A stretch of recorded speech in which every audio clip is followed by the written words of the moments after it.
Hi everyone, welcome to After Class with Ballet for All, a podcast by two passionate adult ballerinas about all things adult ballet related. and some random thoughts in between. We're so glad you're here. So grab your water bottle Or a cup of coffee. and join us for a quick chat after class. Hi, Elena. How are you? Good, very happy today. What about you? How are you doing today? I'm doing good. Yeah, I'm excited for this episode. I think this is going to be a good one. I know we've talked about how when you're first starting out in ballet, especially, there's just so many things happening when you're in your classes. You're getting a lot of corrections, a lot of feedback, and it can be really overwhelming to know what to focus on. And so we want to do an episode about goals and what are the best goals to have when you're first starting out in ballet. So I think this is going to be a fun one. Definitely. It's exactly what you said. We give so much feedback, and most of the time when you are in a group class, they are very generical. They are very general feedback. They are not specific of you. When you are a beginner in a group class, you just don't know, oh my God, am I doing the pirouette correctly? Well, you just started ballet. Obviously, your first goal is not doing pirouettes. So you need to focus on what is essential for you. Yeah. And especially if you want to prevent frustration from day one. Yes. Ballet is so demanding physically and mentally that if you don't have your goals fully set, and if they are not very realistic goals, then you will get frustrated very easy. Now, what do we think are important goals for you as a beginner? Even if you're not a beginner, you've been doing ballet for a year and you don't see a progression, I think that you need to go back to basics.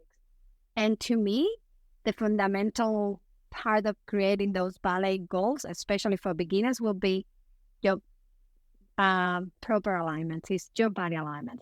Before you get to do any ballet technique, which will be my second point, put your focus on, I would say you need to really have a good body alignment to prevent injuries, to prevent any frustration of why I cannot do the next step. Well, is your body alignment correct? Is your upper body like shoulders back, proud chest? Do you have your core activated? Is your pelvis in a neutral position? It doesn't mean that you have to squeeze your glutes and you have to like press and push the pelvis forward. No, everybody's different. And Latinas, we have a little bit more of a glutes going down then. Yeah. Same with Italians, I know. I relate to that. Like, we have one of our students and she was saying to me, like, I have problem with my glutes. My teacher keeps saying glutes in and glutes in. I'm like, we are Latinas. We can't really be fully flat down there. Like, it doesn't happen. But it doesn't mean that your pelvis is not in their neutral position. It is. It's just learning how to put it there. And the other thing is, if you have your correct body alignment, then you will know what your body weight is. And to me, that's number one before you do anything. Yeah, alignment is so important. And I think that's a great number one goal for a beginner and really for anyone to go back to even throughout your ballet journey as you're progressing. I think alignment is kind of that home base because ballet alignment is very different from the alignment that most of us are operating in our day-to-day life. A lot of the times our comfortable stance or how we tend to sit is not proper ballet alignment. And so it takes a long time to really internalize proper ballet alignment because it feels foreign, especially at the beginning. And it takes a long time for it to start to feel a little bit more natural, like it comes a little bit easier. But as you said, without proper alignment, you really aren't going to be able to achieve different goals down the line. So that's a big one. What would be something that you think is like a goal that you see a lot of beginners have that maybe they shouldn't have? Number one is, well, there are a few of them. I would say the most common ones is double pirouettes or even one simple pirouette. That shouldn't be a goal at all for beginners. And I will say why later on. And the second one will be which is a very common comment that I get from every adult that is going to do ballet. I can't do my splits.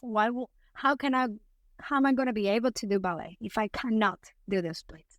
Well, that's not a goal. That's something that comes on the long run. That's something that is the product of doing ballet for a long time. So you just stretch that much, you do that much strength exercises and stretching that you will get flexible. Maybe you won't be like super flexible, but you will get flexible. But that's not your first goal.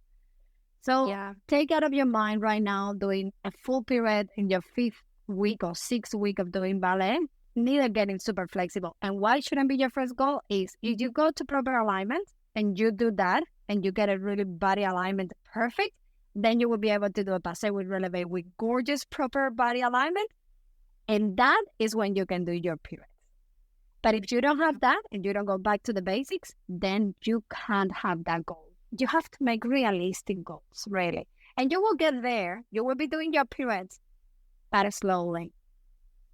Yeah, I think what you said about flexibility too is a big one. Like people thinking that you would either have to be able to do the splits before you can take ballet, or that if you can't, that getting your splits or getting really flexible has to be one of your goals right away. And really, I think a lot of what feeds that is just the visual messaging that we get in the ballet world on Instagram or YouTube, and seeing professionals and, seeing them with their leg up to their ear and these like crazy high arabesques, and thinking that that is something that is more important than it really is. We were talking earlier about how if you look at pictures of ballerinas from, the 1950s, the 1930s, like their arabesques were like 90 degrees max.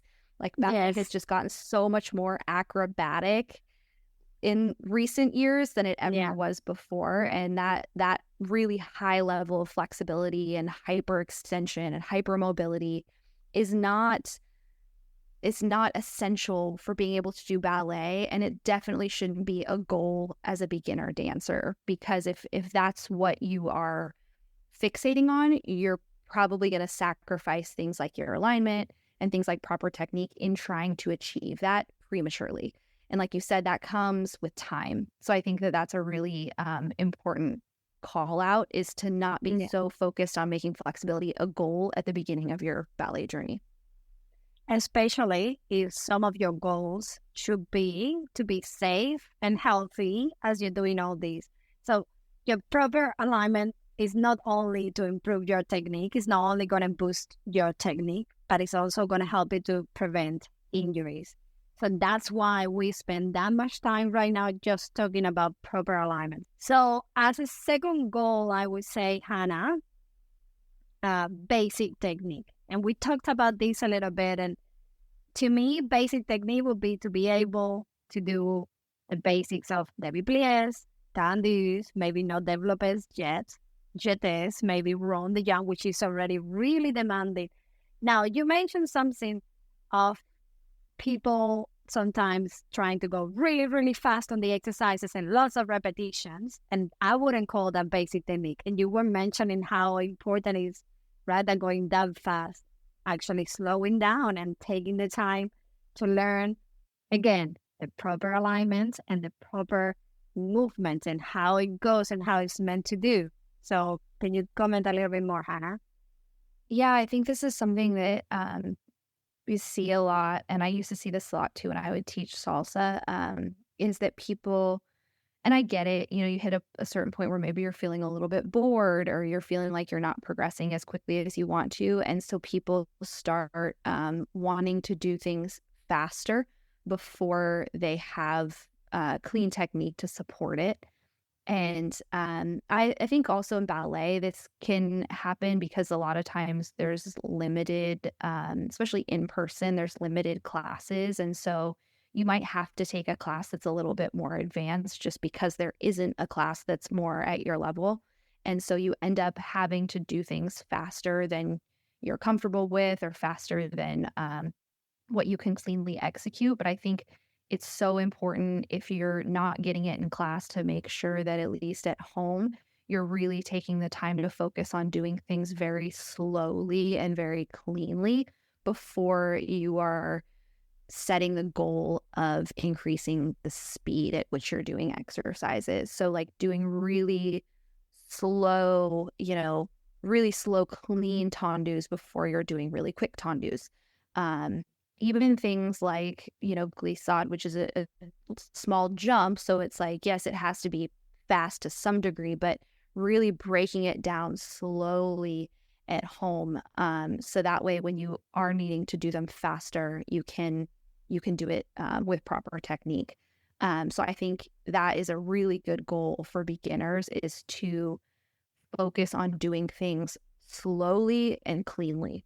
The next thing to have in mind is strength and flexibility. So now you have proper body alignment, your technique, you're working with clear movement, you're clean, you're slow, you're perfecting and mastering that technique. Then you're gonna start focusing a little bit more on strength and flexibility, because you will get to that point where you feel like, oh, now that I'm getting on the releves over one leg, my ankles or my calves are not strong enough to hold me as I'm up there.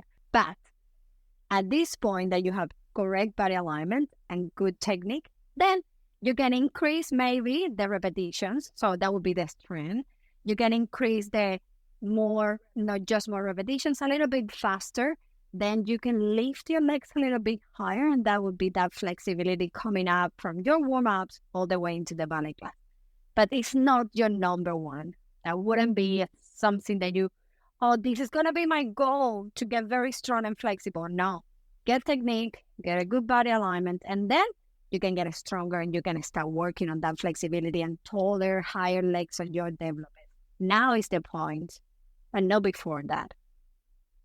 Yeah, and I think it's really important, especially when you're a beginner, but even not. I think just in general, it's really good to set specific goals or intentions before your classes, because it's impossible to mentally juggle, 25 different things in a class. And so I know for me, sometimes if I'm struggling, like if I feel like I'm just having a week where my alignment is just feeling off, I just decide that for that week, that is going to be my intention for the class, and my goal for the week is to really just be mindful of the alignment. And, that's something that's just in my own head, but it's something that I am consciously focusing on every class that I take that week. And I think, especially for beginners, it's really important that you're setting your own goals and not just letting the class kind of dictate to you what you need to be doing in that class. Because like I said, it's going to be impossible to take in all the corrections, try to, get all the feedback. Like you're just not going to be able to do it. And so kind of taking control in that way and saying like, okay, I can't focus on 15 things going into my classes this week. So I'm going to pick one thing, maybe two things, that those are my goals and my intentions for the week and for this class. It kind of gives you the ability to actually really focus on working on one thing rather than feeling super scattered and like you're not focusing on anything because you're so scattered. Exactly. Narrowing down to what is important to you this class, this week, today. Yeah, it is good. And it's like we keep talking about that, and you mentioned it already. When you get to the ballet class, your teacher is giving all these full-on feedbacks. Open your chest, body weight forward, hips forward, the piqué, lift the leg and the plie, deep plie. And you're like, but which one is to me? Well, maybe all of them are for you as well. But how would you know? How would you have to narrow down to today? Let's focus on that demi plie. Now, I would say the next thing to have in mind, which we talked about a little bit, is body awareness. Yeah, so which comes back to proprioception, that word that is very difficult to say, but somehow I can pronounce it. So you really need to be aware, because once you have your body alignment correct body alignment, then you have good technique, then you have a strength and flexibility. You do nothing if you don't know what your limbs are. there was this one teacher that I've taken class from a couple of times, and she's a really big in the salsa world, but she's funny. She used to yell in class, like she used to yell, "Turn on your brain, turn on your brain." And what she meant by it is really in class, like even when the music's going and there's other things, developing the ability to really have your brain turned on and to really be thinking about, okay, my leg feels like it's stretched, but is it actually stretched? Because like that's a huge one for me. A lot of times when my leg is in arabesque, like if I'm not really paying attention, I'm like, oh yeah, my leg's straight. And then I'm like, no, it's not straightened. And like being able to feel and have that awareness of what does it really feel like when my leg is stretched? What does it really feel like when I'm pulling up in my hips the way I'm supposed to? And so I think it's like you can't turn off your brain in class, because you have to have your brain activated to be thinking, okay, how is this supposed to feel? Where is my leg actually? What are my hips actually doing? Like it's I think dancers you have to be really smart. Like a lot of times, you know, you hear about these like professional ballerinas that are like also have all these other crazy accomplishments and achievements going on. And I'm like, I'm not surprised, because you really, I think, have to be smart to do ballet, because you have to think about so many things. And yeah, that body awareness is really one of them. So whenever I think of body awareness, I think of having someone yell, "Turn on your brain." Yeah, Just true. maybe not the nicest way to say it, but it helps you remember. So I love it. We talked about like making realistic goals. And I think that will connect to avoiding being overwhelmed. We talked about it from the beginning. There is so many corrections, so much to learn. Everything is different from day one. So rotating from the hips, balancing over one leg, but not on your heels, but on the toes. And all that is happening at the same time. So that's why you need to slow down, sit back, breathe, and set realistic goals, measurable goals, simple goals as, can I balance over one leg without relevant? Can I do that first? If you can do that, you will be able to do unrelevant. Then, in 2 weeks' time, you did strengthening exercises for your ankles.